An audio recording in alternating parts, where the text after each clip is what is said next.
Je récapitule rapidement en français pour mes auditeurs qui francophones. L'histoire de Tlemcen est vaste et grande et c'est une ville très ancienne comme certaines, Annaba, Constantine, Bijaya ou Tiharet. La première fois qu'on va entendre parler de la région, c'est à l'époque numide, parce qu'elle était déjà sous le contrôle des rois berbères numides, Sifax après Massinissa, qui avait unifié les deux numides, celle de l'Est et de l'Ouest. On arrive à 201 quand elle va apparaître sous le nom de Pomaria. Ensuite, à l'ère musulmane, elle devient la première capitale du sultan Abu Qurra. Donc, c'est un sultan des Suffrites de la dynastie d'Ibn Benu Ifran, donné le nom de Agadir à Tlemcen, et c'est lui qui va permettre à Idriss Ier de s'installer à Tlemcen un certain moment, et c'est là qu'il va donner son premier discours politique et discours religieux, avant de décider de continuer vers le Maroc actuel, le Maghreb al-Aqsa. Pour celui qui m'a posé la question sur pourquoi il n'a pas construit son État à Tlemcen, c'est pour la simple raison que Tlemcen existait déjà et qu'elle avait déjà ses rois, son gouvernement et ses royaumes. Donc ce n'était pas un no man's land comme disent les Anglais. Il y avait déjà un État fondé à Tlemcen, donc c'était celui d'Ibn Benu Ifran. Et elle va reprendre le nom de Tlemcen à l'arrivée de la dynastie des Zianides. Pour bien comprendre les dates, je vous mets ici un peu les dates afin de suivre correctement en cas où il y a eu quelques difficultés à expliquer tout à fait ce qui était Tlemcen, parce qu'il faut vraiment une vidéo complète, peut-être de quelques heures, pour arriver à bout de l'histoire de Tlemcen. Que juste rappeler que Idriss Ier, quand il a l'histoire officielle dit qu'il a fui les combats contre les Abbassides, qui pour sauver sa tête, il s'est retrouvé dans le royaume marocain.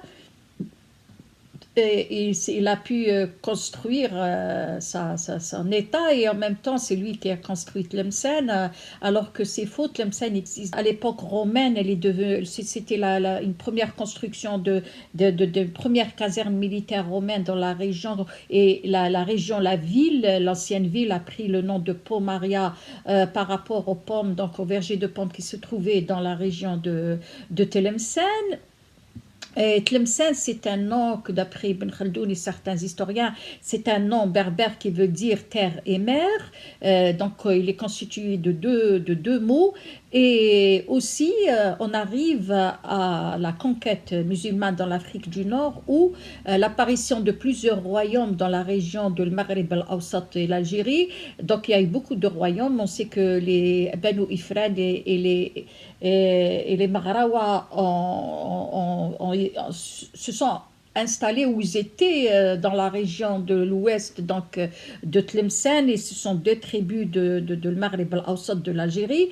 Et aussi, on arrive au premier État suffrite construit, fondé à Tlemcen en 765 par Abu Qurra, qui était un kharijite et qui était contre et non seulement le pouvoir des Abbasides, mais des Omeyyades aussi, des Omeyyades. Et surtout, il a toujours été d'abord révolté contre les impôts imposés à la population locale. Il a fondé son premier État, Dawla Ta'ou, en 765, et donc Idriss Ier est arrivé en 700 la région de Tlemcen. D'après les historiens, ils disent qu'il n'a pas fui les combats, c'est plutôt l'envoyé de son frère Yahya pour un peu qui lui apporte un soutien des peuples ou des pays musulmans pour le soutenir afin qu'il puisse revenir au pouvoir. Et Idriss Ier, déjà venu du Nord, était aussi l'envoyé de son frère Mohammed ibn Abdullah, dit Nafs Zakiya, pour les mêmes raisons aussi, pour soulever la population et soutenir Mohammed Nafs Zakiya pour qu'il revienne au pouvoir. Il a été l'envoyé de son frère aussi, il n'a pas fui les combats. donc il est passé aussi par la Libye. Et puis, Meliana en Algérie, c'était à l'époque des Rostomides, mais il n'a pas trouvé appui. Il est passé à Tlemcen, il était invité par le sultan Bokhara de s'installer à un moment donné à Tlemcen. Il a même donné son premier discours politique et religieux à Tlemcen. Donc, quand il est arrivé en Algérie, Tlemcen existait déjà.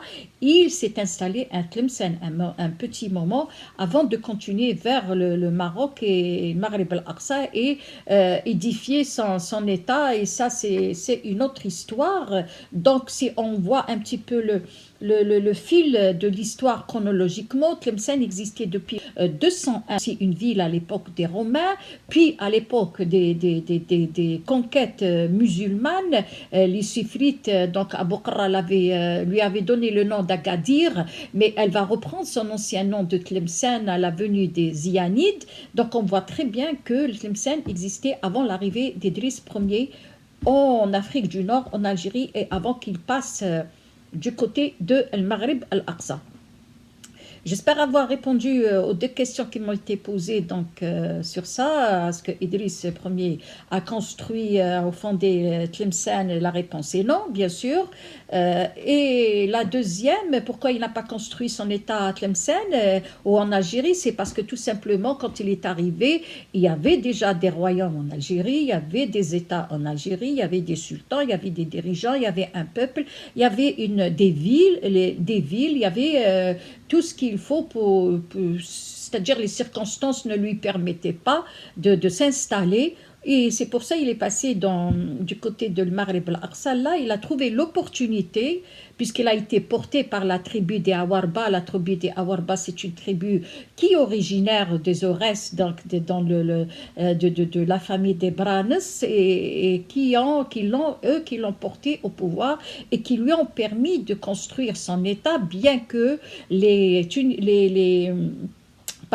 historiens marocains trouve que ce n'est pas le premier État qui a été construit au Maroc. Tout au contraire, l'État d'Idrissi a été... Idriss Ier, c'était un peu une histoire brodée, un petit peu un mythe qui s'est installé après dans les esprits, qui est devenu la norme ou la forme de la forme ancestrale du Maroc. Bien là, on arrive à la fin de cette vidéo. J'espère avoir répondu à toutes vos questions et on se retrouve très bientôt pour une autre vidéo. Merci pour tout. Je vous souhaite une agréable soirée si vous êtes en soirée ou une belle journée et je vous retrouve très bientôt pour un autre sujet.